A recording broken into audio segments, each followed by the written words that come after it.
What is influencer boxing? Absolute 10 out of 10. Look at the cock on this guy. Why you talking like this? Only I am gonna suck your fucking dick. This guy's talking about my intelligence. This beef definitely seems real. Why do you think? Because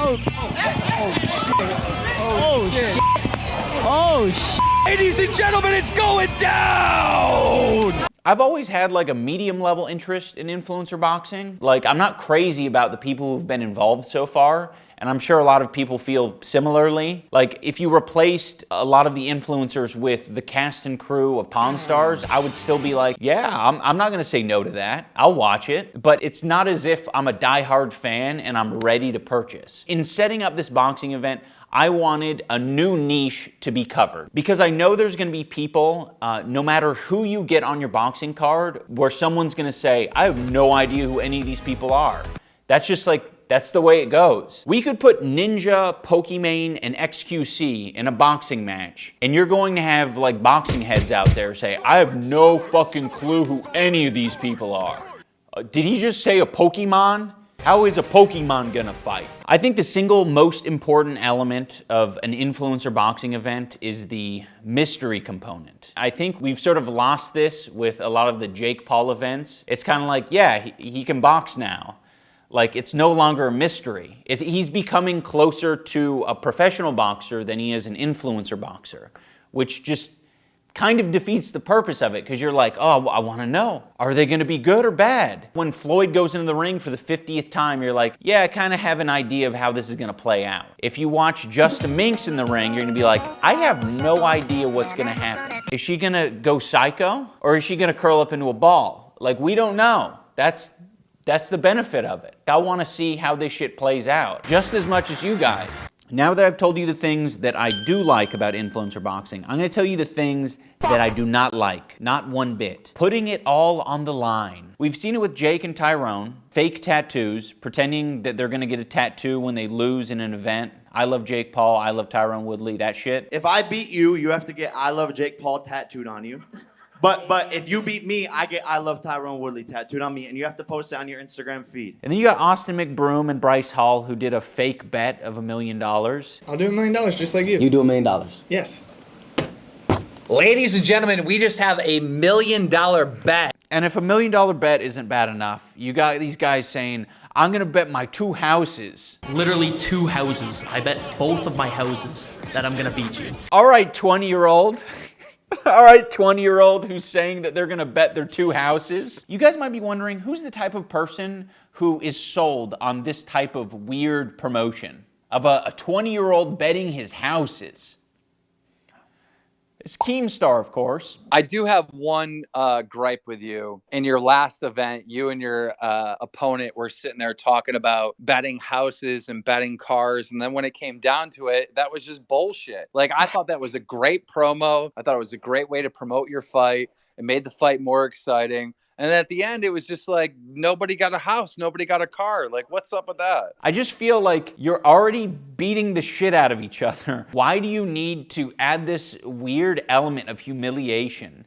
I remember doing this sort of shit in grade school, where like if you're doing arm wrestling or any competitive thing, you'd be like, okay, if you lose this game of tag, you gotta go up to every girl in the school and you gotta say you like guys and that you're gay and like butt sex. And then slap yourself in the face. Pull down your pants and say, I'm gay, I'm gay, I'm The other thing that's a bit nauseating about these events is the fake beef. If you want to do it WWE style and be a little bit more self-aware about what you're doing, I'm all for it. That shit can be wildly entertaining. But Keemstar, again, is in this category of 10-year-old boy who just can't live without the fake beef. When we had iDubbbz on here and his wife, and we had Dr. Mike on here as well, you know, everyone's kind of saying, like, we want to do something respectful to boxing. We don't want any drama. And it's like, 2 people are going in the ring to punch each other. Like, you need drama. Like, that is drama. Like, what? Like,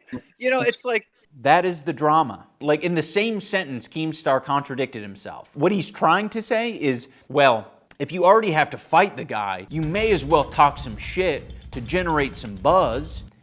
Well, Keemstar, that's embarrassing because I'm an adult. I have no reason to talk shit about Dr. Mike, nor does he have reason to talk shit about me. If it happens, it happens. All right, I don't have a crystal ball. If he does some cringe shit in the future, I might have to say something. But we're both adults, and we've seen previous events and what has come out of faking beef and talking trash. Bryce Hall and Austin McBroom embarrass themselves. He won't even look me in the eyes. I don't care about these cameras, dude. I'll smack the fuck out of you.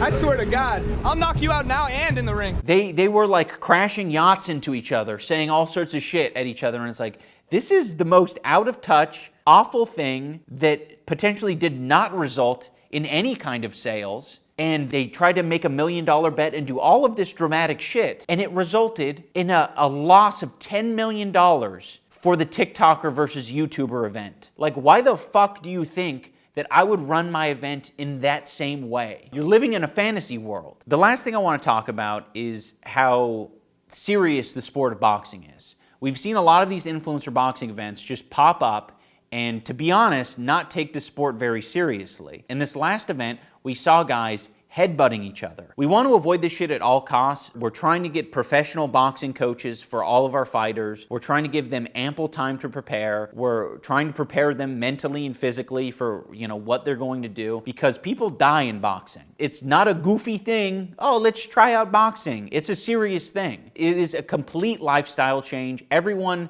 who has gotten involved in our card can vouch for that. We're all getting punched in the head. I'm documenting the whole thing. There will eventually be a documentary about the boxing event. You guys will see how serious everyone's taking it. We're not messing around. It's a complete lifestyle change. I have to put my fucking whole YouTube on hold, basically, to do it full time. It's a fucking scary ass sport. I have a completely newfound respect for it. And everyone in our boxing event has gotten to that point. If not now, they will be by May 14th. I also want to make it very clear that the sport of boxing is not all about knockouts. And I don't want anyone to misinterpret or have their mind poisoned by people like Keemstar. Going to be kind of hard to get the knockout. Are you going to go for the knockout? For the knockout, or like you get the knockout, you blow the fuck up. Like it's like doing a collab with like PewDiePie or some shit. Fucking famous if you get the knockout. It's so important. That's how important that knockout is. I think it'd be good for Keemstar to get some boxing experience under his belt. If you're going to be running a boxing promotion company, you should probably have some knowledge of boxing, right? I think it'd be good if he got some sparring in. So, Keemstar, open invitation if you want to come up to Seattle and get some experience sparring. I'd be more than happy to have you. I think it would be a very educational experience. All in all, guys, our event is going to be a different event. We are not obsessed with forcing drama on people. I don't want our fighters to embarrass themselves. If they do, they do. If they end up beefing, they end up beefing. If they end up knocking each other out, they knock each other out. The whole thing is a mystery. So if you like mystery loot boxes, this event is for you, and it's hella cheap. Other influencer boxing events are 50 to 60 bucks. Like, that shit's wild. But we also have live in-person tickets for sale down below. Go to the link. You can go to thecreatorclash.com, or I might have the direct ticket link down there. Those are going to go fast. So get them while they're hot, because the closer we get to the event, the quicker people are going to be buying them.